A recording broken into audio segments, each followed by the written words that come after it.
So let's review. God is a missional God, and His mission is our mission, and the mission forms the church.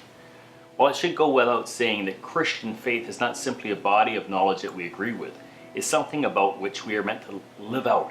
The teaching of the Bible is meant to inform the way we live, as well as transform the people that we become. In living out our faith, our goal is to imitate the life of Jesus.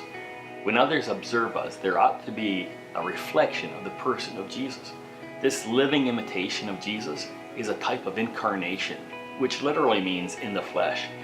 Jesus was the incarnation of God, and He lived according to what the Spirit of God led Him to live like. Anyone who has seen Him has seen the Father, He said. I have come to do the works of the Father. I only speak what the Father has told me to say.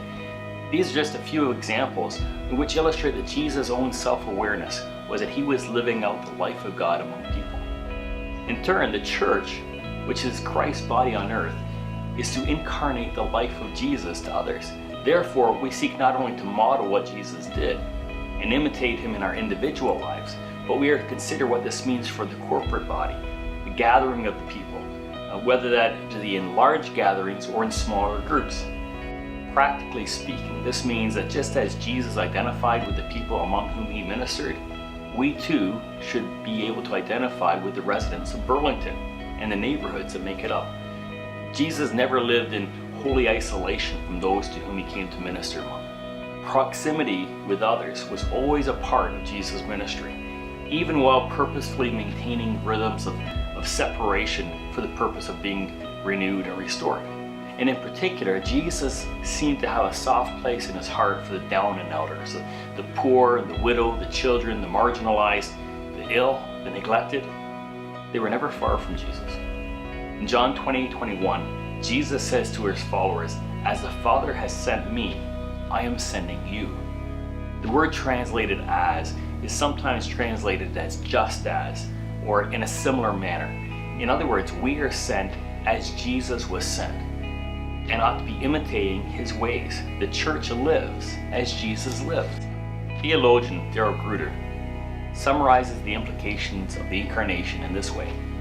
In the incarnation of Jesus Christ, God revealed Himself as the one who is with and for His creation.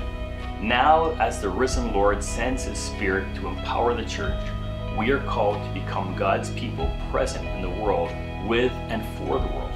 To speak of the incarnation missionally is to link who Jesus was, what Jesus did, and how He did it in one great event that defined all that it means to be Christian.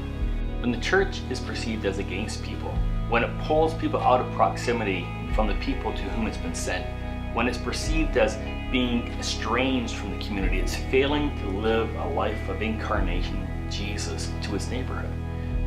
And when the church is with the community, when it's for people as Jesus was for people, when it's engaged with the neighborhood, then they're incarnating the life and ways of Jesus.